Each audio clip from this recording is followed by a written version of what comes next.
안산에 고은 목사님이라는 분 계시죠. 이제 은퇴하셨는데 시인 목사님입니다. 그 목사님이 그 교회 교인에 대한 말씀을 언젠가 하신 적이 있는데 이런 말씀을 하셨어요. 아마도 장집사라는 분인 것 같습니다. 장집사라는 분이 결혼해서 남매를 낳습니다. 아들은 지혜가 많고 또 우등생이고 과학고등학교, 과기고죠. 과학고등학교에서 성적이 상위권이었습니다. 그래서 그 아들을 볼 때마다 마음이 기쁘고 행복했답니다.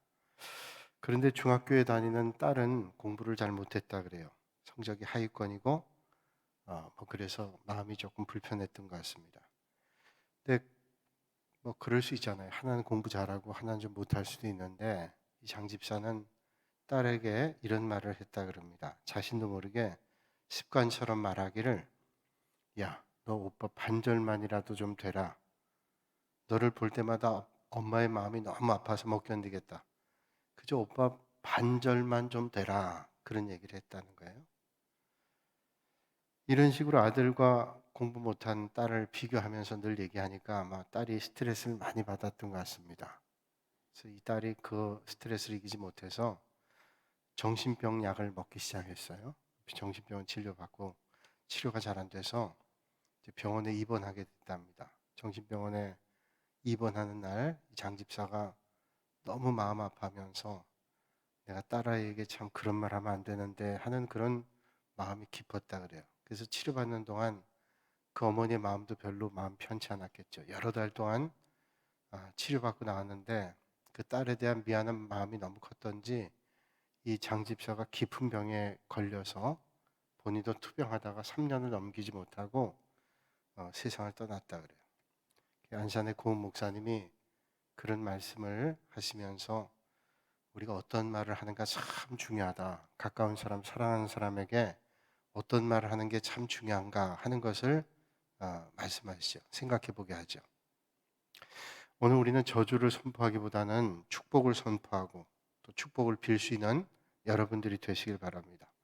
망한다, 망한다 그러지 말고 흥한다, 흥한다 그렇게 말해야 되죠. 사람이 다 좀 부족하고 연약해도 그 안에도 찾아볼 게 좋은 것들이 많습니다. 망한다 하지 말고 흥한다 하는 게 중요하죠. 어떤 분은 그런 얘기 했다 그러죠. 제가 가끔 성경반에서도 얘기하고 가는데, 아니, 난 평생 좀 남의 집 한번, 남이 해주는 밥을 좀 얻어먹고 싶다. 맨날 자기가 밥해 먹으니까 불편했던 거예요. 남의 집, 남이 해주는 밥을 좀 먹고 싶다. 그런 얘기를 했다 그러죠. 드디어 남의 집, 남이 해주는 밥을 먹었답니다. 병원에서.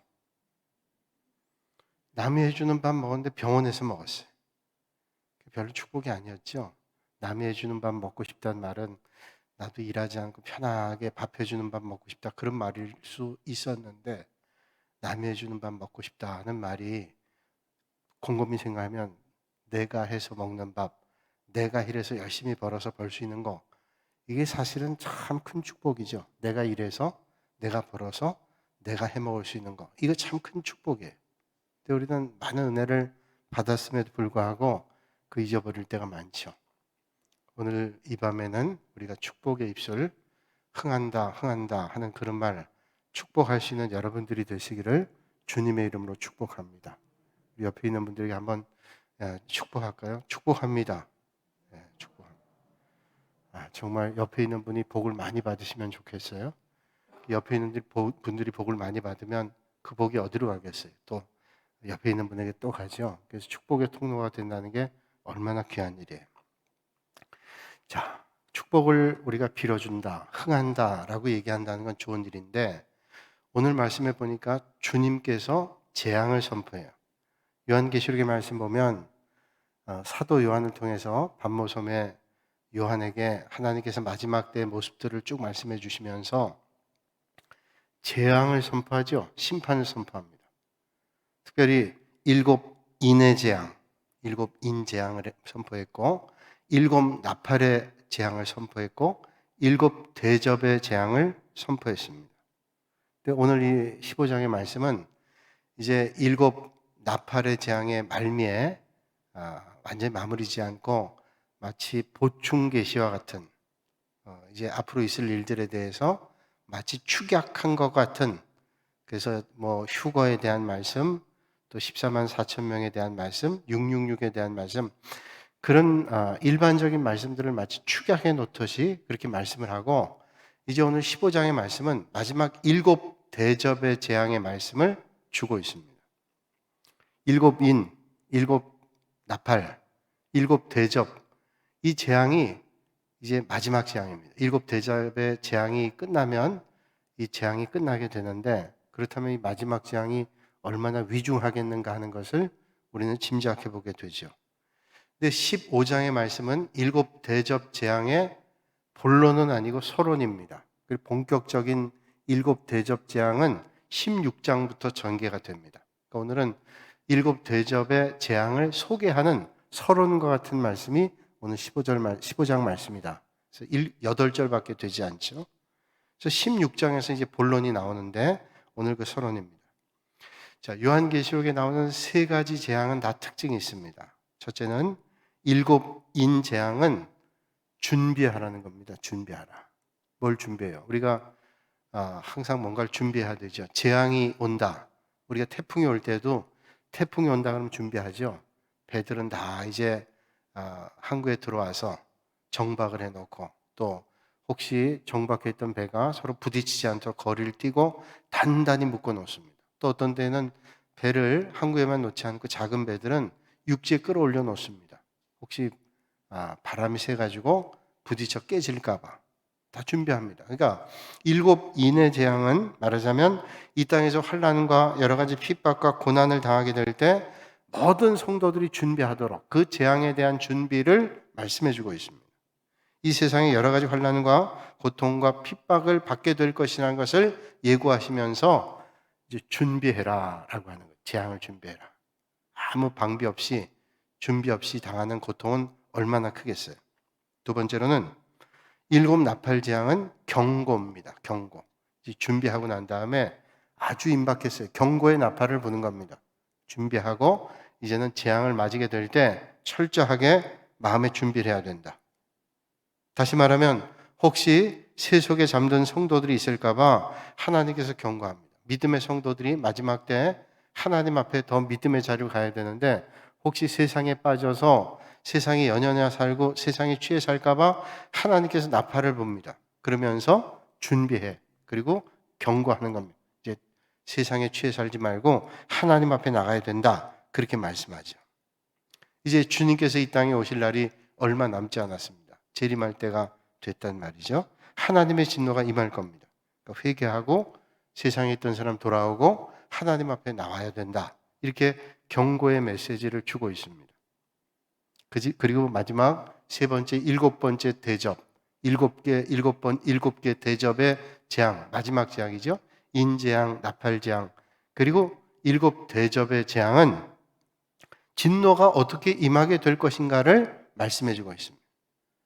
무시무시한 진노들이 임하게 된다는 것을 말씀해 주세요. 그래서 이 세 개의 재앙은, 인재앙은 준비해야 된다, 앞으로 재앙을 준비해야 된다, 준비하게 되죠. 경고는 더 임박했습니다. 그리고 이제 마지막 대접의 재앙은 진노가 어떻게 임하는 것을 말씀해 주고 있습니다. 오늘 말씀은 그 7대접 마지막 재앙의 서론에 해당된다, 그렇게 말씀합니다. 오늘 우리가 7대접의 재앙을 만나기 전에 먼저 깨달아 알아야 할 것은 하나님의 진노는 반드시 임한다는 겁니다. 자, 이건 제 말이 아니라 하나님께서 계시록을 통해서 주시는 말씀인데, 자, 이제 준비해야 된다, 재앙이 곧 온다, 경고해 주시고 어떻게 이루어진다고 하는 걸 말씀하시니까 우리가 이 말씀을 보면서 깨달아야 될 것은 하나님의 진노는 반드시 임한다라는 거예요. 그냥 경고만 하고 끝나거나 주의만 집중하도록 하고 끝나는 게 아니라 하나님께서 말씀하시는 그 재앙은 반드시 온다라고 하는 것을 기억하라는 겁니다. 미국의 한 기독교 라디오의 생방송 가운데 그 지역의 한 농부가 전화를 했다 그러죠. 전화를 해서 이런 말을 했답니다. 저는 이 지역에서 농사를 짓고 있는 사람인데 저는 무신론자입니다. 기독교 라디오 생방송에 전화한 거예요. 난 농사 짓는 농부인데 무신론자입니다. 무신론자 기독교 방송에 전화를 했어요. 지금 라디오 방송 들으면서. 저는 솔직히 기독교가 뭔지 잘 모릅니다. 하나님이 누군지, 예수님 누구인지 알지도 못하고 알고 싶은 마음도 없습니다. 그러나 이런 나 같은 사람이 당신들 말하는 신앙이 좋은 사람보다도 훨씬 나은 삶을 살고 있습니다. 이런 말을 했어요. 그러면서 이런 예를 듭니다. 저희 농장 바로 옆에는 신앙이 정말 좋은 농부가 살고 있습니다. 그 사람은 주일 되면 교회 가고요. 기도 생활도 하고요. 헌금 생활도 하는 것 같습니다. 훨씬 어떤 사람보다 믿음 생활 잘하는 것 같아요. 그런데 우리 밭에서 자란 곡식이 그 예수를 믿는다고 하는 농부의 곡식보다 거의 배는 많습니다. 그러니까 예수 안 믿는 사람이 훨씬 농사가 잘 된다는 거예요. 내가 농사가 잘 된다는 겁니다. 저 교회 다니는 사람보다. 이 일을 어떻게 생각하십니까? 어떻게 설명할 수 있습니까? 내 머리로는 도저히 아무리 생각해도 하나님이 없다는 증거밖에 되질 않습니다. 저 생방송 중에 이런 질문하는 거죠. 당황스럽지 않았겠어요? 그러자 이 말을 들은 진행자가 이렇게 대답했답니다. 선생님은 농사를 열심히 지으시는 분이군요. 그리고 옆에 있는 분보다 배나 소출했다니 참 축하드립니다. 하지만 제가 이 말씀은 꼭 드리고 싶습니다. 하나님은 가을마다 결산하시는 분은 아닙니다. 물론 연말에 가서도 결산하시는 분이 아닙니다. 때에 따라 다르죠. 하나님의 결산은 이 세상이 끝날, 어떤 때는 인생이 끝나는 순간에 결산을 하실 때도 있고요. 틀림없는 것은 세상 끝날에는 반드시 하나님께서 결산하신다는 겁니다. 뿐만 아니라 하나님께서 사람을 판단하실 때에는 곡식을 많이 가진 것으로 평가하지 않습니다. 창고의 크기보다 믿음의 크기로 판단하십니다. 그렇게 대답했대요. 여러분은 어떻게 생각하세요?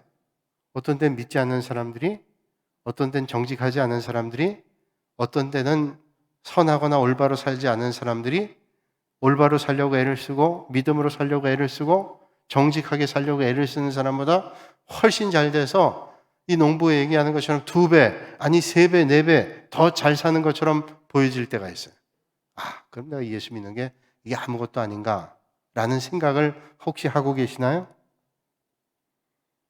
주님께서 이 땅에 재림하실 때 이 땅에서 하나님을 믿지 않는 사람들, 불의한 자들은 심판받게 될 것이지만 그동안 하나님을 잘 믿고 믿음 생활을 잘 감당했던 사람들에게서는 하나님께서 위로와 칭찬을 그리고 귀한 면류관을 허락해 주실 것을 믿습니다. 이게 믿음이죠. 우리의 눈엔 당장 보여지지 않아도 주님께서 이 땅에 오실 때 틀림없는 것은 믿음의 사람들, 하나님의 선한 믿음의 길을 경주했던 사람들에게 하나님께서 의의 면류관과 생명의 면류관, 이 세상에 썩어지지 않은 상들을 하나님께서 우리에게 허락해 주실 것을 믿는 것이 믿음이에요. 세상에서는 가을 때 추수되는 것으로 또 이 세상에 어떤 주어지는 것으로 눈에 보이는 것으로 모든 것을 평가하려고 해요. 요즘에 새벽에 욥기를 보는데 만약에 그런 시각으로 본다면 엘리바스와 빌닷과 소발과 같은 관점이죠. 아니, 네가 죄가 없는데 왜 이렇게 잘 안 되냐? 이렇게 고통당하냐? 거기까지죠. 그런데 우리는 영원하신 하나님의 역사하심을 믿기 때문에 오늘 우리가 눈에 보이는 것이 아니라 보이지 않으시나 역사하시는 하나님을 보면서 믿는 겁니다. 자, 오늘 말씀해 보니까 1절을 보면 하늘에 크고 이상한 다른 이적을 보매 그렇게 말씀했습니다. 다른 이적, 크고 다른 이적을 봤다. 이전까지 보던 이적과는 다른 이적이 있다는 것.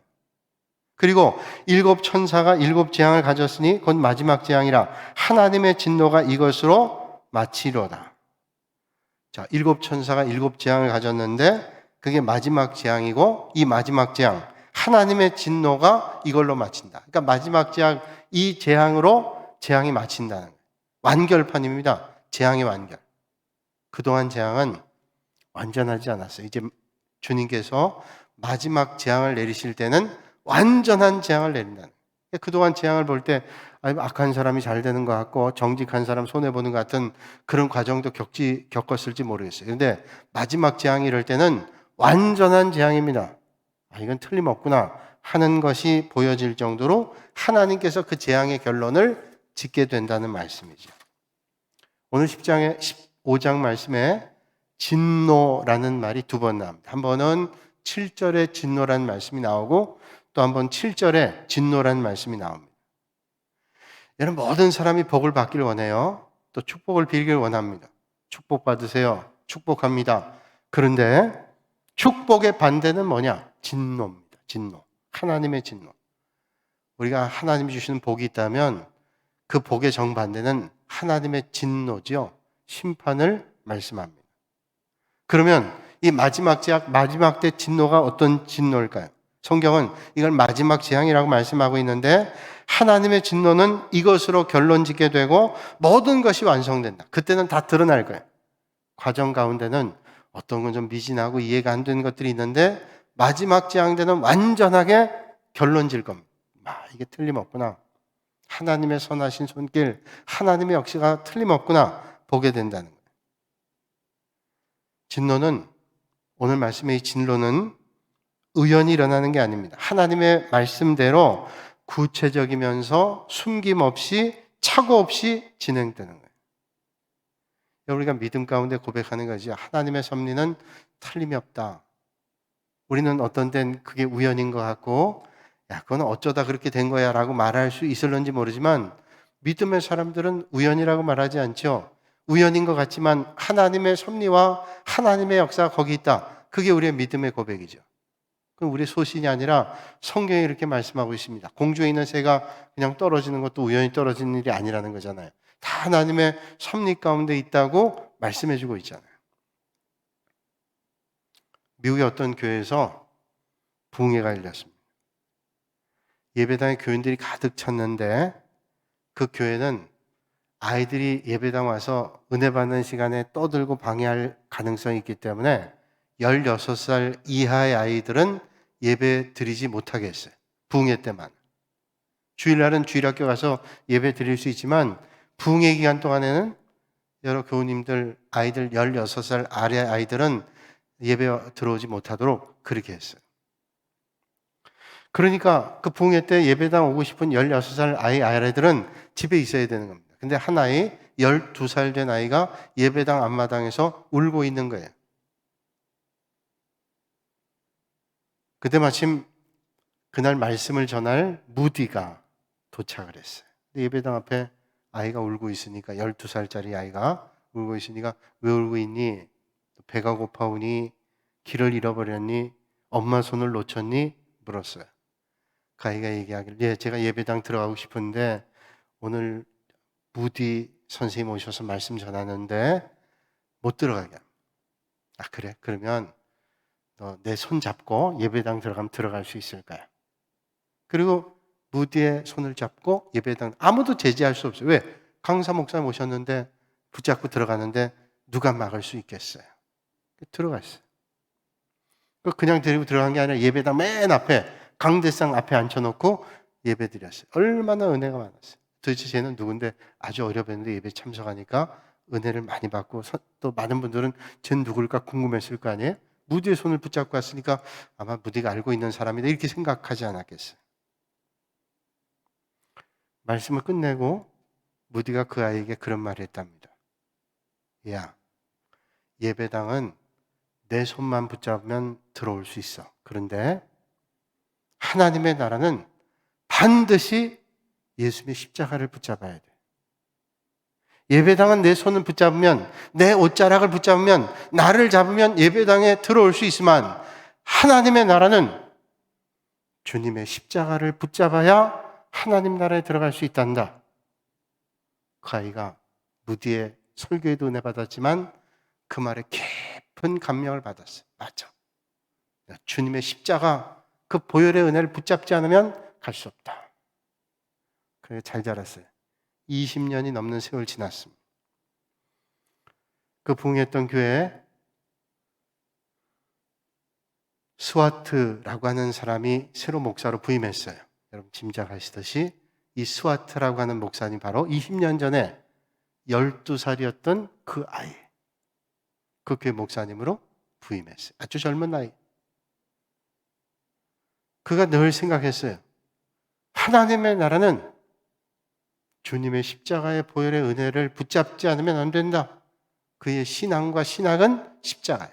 그래서 그분이 목회할 때 그 교회가 오늘 우리가 붙잡아야 될 것은 예수님의 십자가입니다. 라고 선포했다 그러죠.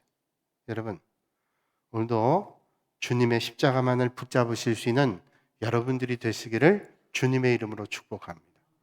제가 또 말씀드리고 싶은 건 참 하나님의 은혜는 놀랍잖아요. 섭리는 그 아이가 예배당에서 예배당 들어가지 못하고 있었다면 아마 그런 놀라운 일들이 그렇게 어떻게 이루어졌을까. 하나님께서 20여 년 전에 그 아이를 하나님께서 은혜 베풀어 주셔서 그렇게 참 하나님 하시는 일은 놀라운 일이죠. 제가 아주 오래전에 책을 보다가 그런 거 봤어요. 제가 새벽 기도 때 몇 번 말씀드렸는데 아무리 생각해도 참 하나님이 하신 일이 놀라워요. 하나님의 섭리죠.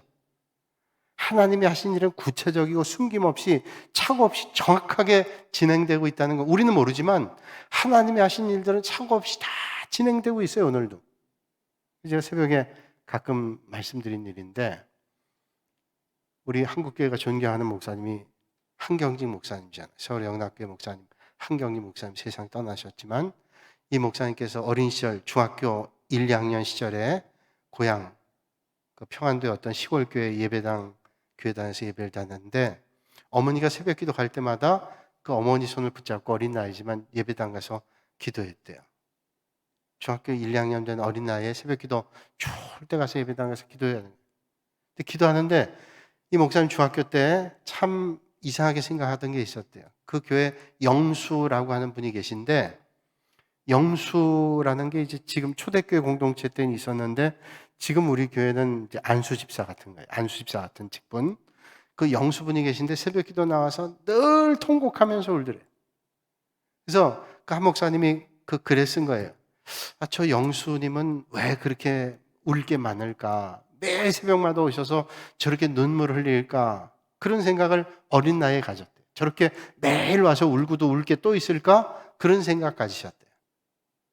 세월이 흘러서 이분이 이제 평양의 숭실학교를 마치고 이제 평양의 숭실대학을 다닐 때 미국의 선교사님들이 평양에 많이 왔으니까 선교사님을 도와서 이제 집에 허드렛 일을 해주고 이런저런 일 하다가 평양에 있는 그 선교사님이 이 한경직 학생이죠. 아주 도와주면서 참 좋게 봤어요. 믿음도 있고 훌륭하니까 잘 키우면 좋겠다. 그래서 선교사님의 도움을 받아서 미국에 유학 갔습니다. 유학 가서 이제 공부하게 됐어요. 그래서 대학을 마치고 이제 대학원 다니고 이제 그러고 있는데 근데 공부할 때 같은 반의 클래스메이트죠. 같은 방의 룸메이트. 기숙사의 룸메이트가 얘기하더랍니다. 그때만 해도 우리나라가 뭐 너무 어려울 때고 일제 강점하에 있었으니까 너 이게 참 가난한 나라인데 우리 집안이 좀 여유가 있는데 한국에 좀 어려운 학생들이 있으면 내가 몇 사람 도와줄 테니 나에게 한번 좀 추천해주고 소개해주면 도와주겠다고 그런 얘기를 하더래요. 그래서 한 목사님이 알겠다고 그리고 그 얘기를 듣는 순간 딱 떠오른 사람이 누군가 하면 그 어린 시절에 새벽 기도 갔을 때 날마다 예배당 와서 울고 있던 영수님이 떠올랐어. 그 영수님 떠오르면서 어떤 생각이냐면 그 영수님이 뭘 그렇게 그때 울고 있었나, 뭐 때문에 울었나 그런 생각을 다시 하면서 맞아 그 집안에 아들이 있는데 그 아들이 공부는 지금 제대로 하고 있는지 그 집 생활이 상당히 어려웠는데 어떻게 지나고 있는지 그 영수님 아드님을 좀 도와주면 좋겠다 하는 생각이 들었답니다. 그래서 편지를 써가지고 몇 달 만에 편지가 한국에 왔는데 그 아드님이 정말로 생활이 어려서 공부를 못하고 있었어요. 근데 아주 똑똑하고 총명했던 그런 아드님이었대요. 그래서 학비를 도와줘가지고 공부를 했어요. 또 믿음도 있어가지고 이제 다 학교를 마치고 평양신학교를 졸업해서 나중에 목사가 됐어요. 참 귀한 일이죠. 그 목사님이 목사가 돼가지고 이제 목회를 하잖아요. 그 목회를 하면서 부임했던 교회가 있는데 그 교회가 군산 동부교회. 5대 목사님이에요, 우리 교회. 5대 목사님. 김종선 목사님이라고 5대 목사님. 저는 그거를 오래전에 봤거든요. 그래서 그 목사님 어디 계실까? 그 5대 목사님이었는데 저는 김종선 목사님이 5대 목사님인지도 몰랐는데 이제 여기 보면 두 번째 오실 목사님 계시죠? 이광순 목사님. 여자 목사님이에요. 이 이광순 목사님은 이제 오실 때도 제가 말씀드렸지만 그 당시에 영락교회 전도사로 계셨는데 한경기 목사님 당시에 영락교회 전사로 계셨어요. 근데 이 김종선 목사님, 우리 교회 김종선 목사님, 5대 목사님인데 여기서 몇 년 계시다가 영락교회 가셔서 한경직 목사님 도와서 목회하셨어요. 여기 딱 가셨어요. 그때 누구랑 했냐면 저 이광순 목사님이 전도사 때 김종선 목사님이 그 교구의 목사님이셨어요. 그래서 이광순 목사님이 기억 속에 그 김종선 목사님이란 분이 군산 어디서 목회했다는 얘기를 늘 들었대요.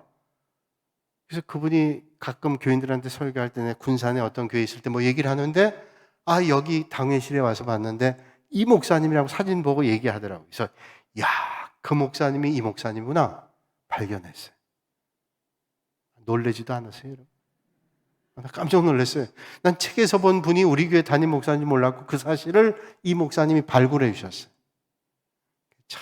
이게 참 하나는 놀랐죠. 그래서 그 훈련 받아가지고 우리 동북교회에 계시다가 이제 영락교회 가셔서 오랫동안 목회하시다가 은퇴하셔서 미국에 가셨는데 몇 년 전에 세상 떠나셨대요. 미국에서 오래 사시다가 거의 한 90쯤 되셔가지고 세상 떠나셨다. 그것도 제가 글을 통해서 봤어요.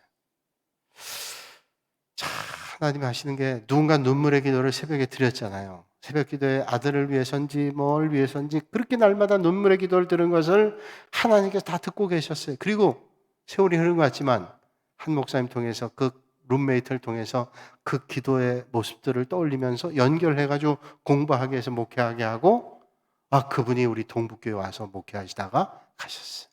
참 하나님이 사람을 세우고 역사하신 일에는 참 놀라운 일이 있고 저는 그걸 책에서 봤는데 그분을 이렇게 만나 뵙고 우리 교회 선배 목사님이었구나 생각하니까 마음이 흐뭇하고 감사하고 참 귀한 분들이 여기 믿음의 흔적들이 있구나 생각하니까 너무 마음이 감사하고 기쁜 거예요. 또 우리의 교회 장로님 권사님하고 인척되는 분이 있는데 김경재 장로님이라는 분이 계세요. 옛날 한의사분인데 우리 교회 역사를 보면 또 나오는데 그분이 이북에서 피난 내려와가지고 이 동북교회 막 옛날 성전 건축할 때 이분이 뭐 거의 재산을 전부 다 놓고 자기가 쓰는 침만 가지고 올라가셨대. 나중에 경희대학교 한의과대학에 학장도 하셨는데 훌륭한 분이신 건 제가 알고 있어요. 왜냐하면 뭐 워낙 훌륭한 분이고 뭐 그 한의학도 대단하셔가지고 뭐 전국에 많은 분들이 약을 받아서 먹고 날 정도로 그렇게 효과가 있는 분이라고 생각했는데 한경직 목사님의 후임이었던 박조준 목사님 계신데요. 우리 교회 몇 년 전에 붕에 오셨어요. 전 정말 하나님처럼 보시던 그런 목사님인데 그 목사님 와서 말씀 전하시는데 저한테 묻더라고요. 군산에 참 훌륭한 장로님 계셨는데 그 김경재란 장로님 계셨더니 그 김경재란 장로님이 우리 교회 장로님이셨어요. 그러냐? 그분이 아주 훌륭하시고 뭐 인격이나 의술이나 삶이나 너무 훌륭하신데 이 교회에 계셨다.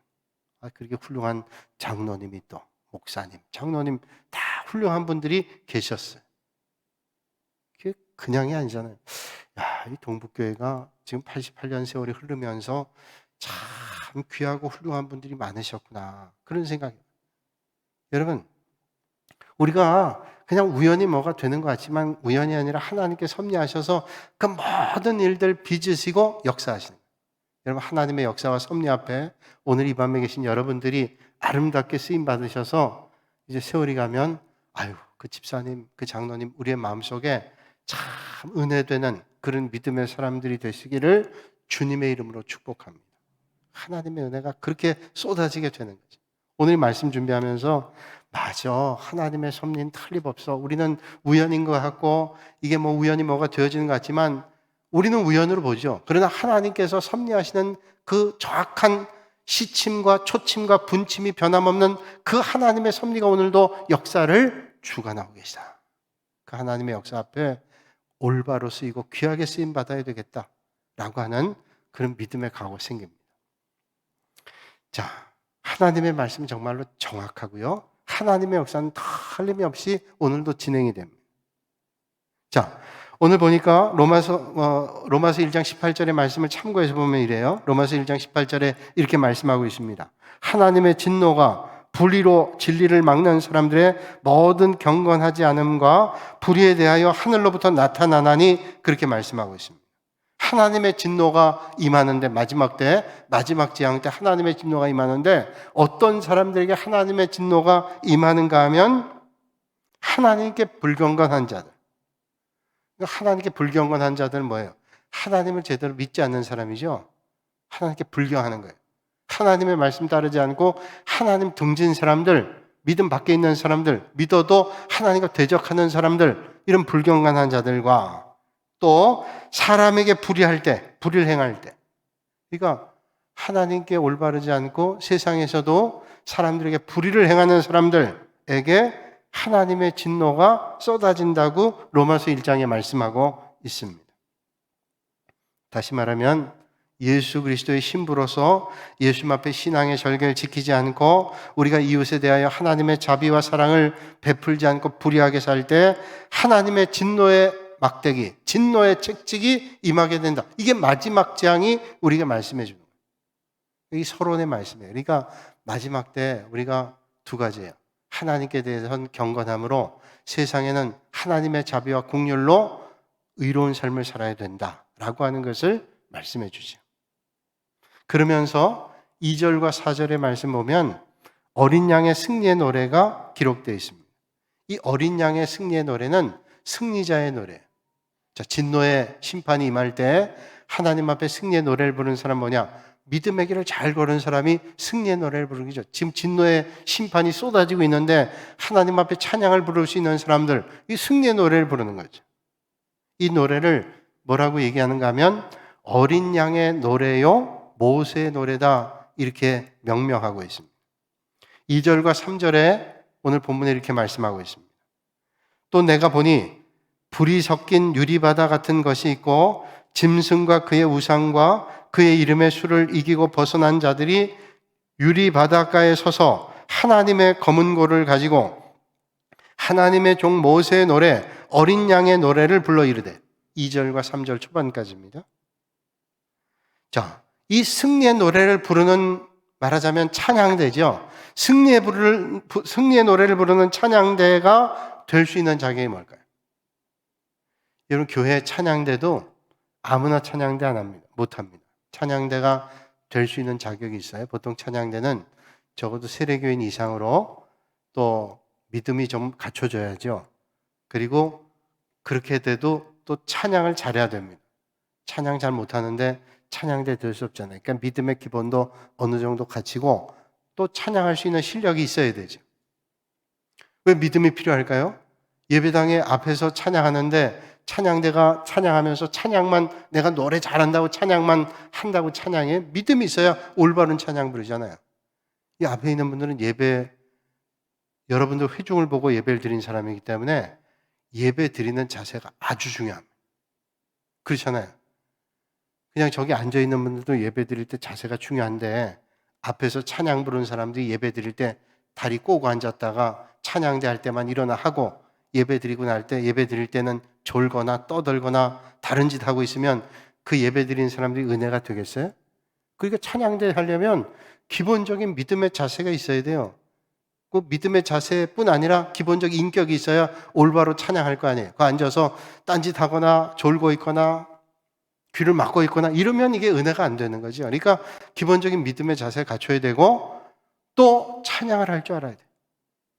아무리 믿음이 있어도 찬양의 은사가 없으면 찬양대를 할 수 있겠어요?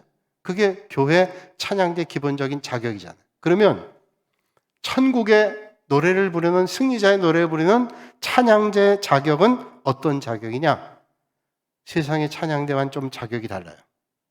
여기 말씀 보니까 그것은 짐승과 그의 우상과 그의 이름의 수를 이기고, 다시 말하면 짐승과 우상에게 절하지 않는 사람. 이런 믿음 생활하면서 우상에 절해요? 안 되죠. 그러니까 우상에 절하지 않고 잘못된 신 절하지 않고 오직 하나님을 경배하고 예배하는 믿음의 사람들이 찬양대, 천국 노래를 부르는 찬양대, 찬양대원의 자격이 있습니다. 그리고 벗어난 자들이 뭐냐면 사단에게 복종하지 아니하고 666 짐승의 표를 받지 아니한 사람이 천국에 서서 어린 양의 노래를 부를 수 있다. 우상에 절하지 않고 믿음을 곱게 하고 믿음의 절개를 지킨 사람들이 하나님을 찬양할 수 있다는 거예요. 근데 이 사람들이 그냥 찬양한 게 아닙니다. 여기 노래를 그냥 부른 게 아니라 여기 말씀 보니까 유리 바닷가에 서서 하나님의 검은 칼을 가지고 노래를 부릅니다. 유리 바닷가에 서서. 조금 이따 말씀. 유리 바닷가에 서서 검은 고를 가지고 하나님을 찬양하는 거예요. 그러니까 이 사람들이 사용하는 악기는 검은 고입니다. 검은 건 이제 우리나라 사람들이 얘기하는 가야금, 검은 고 이렇게 생각하는데 원어적으로 정확히 얘기하면 이게 검은 고가 아니라 하프입니다. 하프. 여러분 작은 건 크로마프가 있는데 그 작은 크로마프가 아니라 여러분 그 옛날에 뭐 다윗 그 궁정에서 하프 치는 여인들이 있었잖아요. 큰 하프입니다. 요즘에도 오케스트라에 가면 하프를 연주하는 사람들이 있어요. 이 하프 연주하는 사람들은 그 하프 하나를 옮기기 위해서는 트럭이 따라가야 돼요. 왜? 악기가 크니까 트럭이 따라가서 옮겨서 할 정도로 하프 주자가 쉽지 않은 거예요. 그런데 왜 여기에 보니까 하프 연주자를 말씀할까요? 여기에 보니까 유리 바닷가에 서서 검은 고를 움직였다. 이거는 하프를 연주했다는 거예요. 왜 이런 악기로 승리의 노래를 천국 찬양대가 부를까요? 그 이유는 믿음의 성도들을 위로해 주기 위해서 그렇습니다. 생각해 봐요. 왜 하프를 가지고 믿음의 성도를 위로할까요? 우리 마음이 복잡하고 심란하고 곤고하고 어려울 때 이 하프의 소리를 들으면 우리의 마음이 평안해지고 평온해집니다. 그래서 여러분 왕궁에서 하프 연주자들이 연주한 데는 그런 이유가 있어요. 왕들이 여러분 나라를 다스릴 때 얼마나 힘들고 어렵겠어요. 그러니까 연주자들이 편안한 음악을 연주하는 하프 연주합니다. 전 예전에 여러분들 어떠신지 모르지만 이 하프를 제가 3시간 동안 들어본 적이 있어요. 그 하프 소리를 세 사람이 협연하기도 하고 독주하기도 하고 이러면서 3시간을 무려 연주를 해요. 제가 서울에서 연예인교회 고등부 전도사를 할 때인데 그때 선생님 가운데 한 분이 그 하프 연주자였어요. 그 하프 연주를 하는데 전사님 제가 언제 하프 연주를 하니까 한번 와주세요. 제가 예 축하하러 가겠습니다. 갔어요. 근데 처음부터 끝까지 하프를 연주하는데 3시간을 연주해요. 3시간. 3시간 연주하는 걸 들었는데 아무 생각이 없어져요. 몸이 내 안에 있는지 밖에 있는지 모를 정도로 3시간이 그냥 하프 연주에 빠져 있는 거예요. 온몸과 마음이 완전히 릴렉스 돼가지고요. 여러분 대충 뭐 1시간 정도 들으면 아니에요. 3시간을 연거푸 들어보세요. 중간에 인터미션이 있어가지고 쉬었다가 또 하는데 야 이거 듣는 거 보통 일이 아닙니다. 정말로 쉽지 않아요. 근데 그걸 가만히 들으니까 마음이 편안해지더라고요. 그래서 제가 이 말씀을 준비하면서 그런 생각이 들어요. 야, 이 하나님의 천국의 노래를 찬양하는 연주단들이 합창을 하면서 이 검은 고를 탔다, 이 하프를 연주했다는 게 아마 이거 믿음의 성도들의 고난과 핍박을 이겨내면서 그들의 지치고 상한 심령들을 하나님께서 이렇게 위로해 주시는구나 하는 그런 생각이었어요. 여러분 힘들고 고단한 삶을 살지만 하나님께서 여러분의 심령 가운데 오셔서 하나님의 은혜로 여러분들의 심령을 만져주시고 위로해 주실 줄로 믿습니다. 그런 연주가 천국에서 이루어지는 진노 가운데도 하나님께서 그런 은혜를 베풀어 주시죠. 그러면 어디서 하프를 연주하며 노래를 부른다 그랬어요? 유리 바닷가에 서서 부른다 그랬습니다. 이 유리 바다는 불이 섞인 유리 바다예요. 그러니까 유리 바닷가에 섰다고 하는 것은 불 섞인 유리 바다의 심판을 통과하고 건넜다. 지금 불 섞인 유리 바다 그 심판을 통과한 겁니다. 거기는 심판이 이루어지는 것이고 거기는 아무나 갈 수 없는 것입니다. 이들이 부른 노래가 바로 모세의 노래, 어린 양의 노래. 두 가지만 소개하고 제가 오늘 마칠게요. 모세의 노래, 어린 양의 노래. 모세의 노래는 이스라엘 백성들이 출애굽 15장 말씀 보면 이스라엘 백성들이 모세 인도를 받고 애굽을 떠나가지고 여러 우여곡절 가운데 가나안 땅에 다다르게 되잖아요. 그때 모세가 그 지난 날들 돌아보면서 부른 노래가 있는데 하나님의 은혜로 홍해를 건넜을 때 구원해 주신 하나님의 은혜에 감격해서 그 구원에 감격했던 노래가 모세 노래. 그러니까 그것과 마찬가지로 홍해바다 같은 우리 인생의 이 세상을 하나님의 은혜로 다 건너고 난 다음에 이런 승리의 노래, 모세의 노래, 어린 양의 노래를 하나님께 올렸다. 오늘 이 밤에 여러분들 이 세상의 홍해바다를 믿음으로 잘 건너셔서 여러분의 삶의 자리에 모세의 노래, 어린 양의 노래가 외쳐질 수 있기를 주님의 이름으로 축복합니다. 그럼 왜 어린 양의 노래냐? 예수 그리스도의 십자가의 보혈의 피로 깨끗하게 씻김받아서 구원의 노래를 우리가 부르잖아요. 그게 어린 양이죠. 십자가 보혈의 어린 양의 구원의 노래, 모세의 노래, 어린 양의 노래는 우리가 환난과 핍박을 극복하고 구원의 자리에 섰다는 것을 노래하는 겁니다. 오늘도 여러분 그 주님의 십자가 은혜로 구원의 자리 하나님 앞에 높이 찬송하는 여러분들이 되시기를 주님의 이름으로 축복합니다. 기도하겠습니다. 거룩하신 아버지 하나님, 오늘도 이 밤에 또 계시록의 말씀을 통해서 마지막 때, 마지막 장 우리가 믿음의 길을 잘 걸어서 하나님 바라보면서 담대하게 하나님 기뻐하시는 믿음의 자리에 설 수 있도록, 그래서 천군 천사의 노래 가운데 구원의 자리, 은혜의 자리에 설 수 있는 믿음의 권속들이 다 되도록 하나님이 인도하여 주시옵소서. 예수님의 이름으로 기도하옵나이다. 아멘.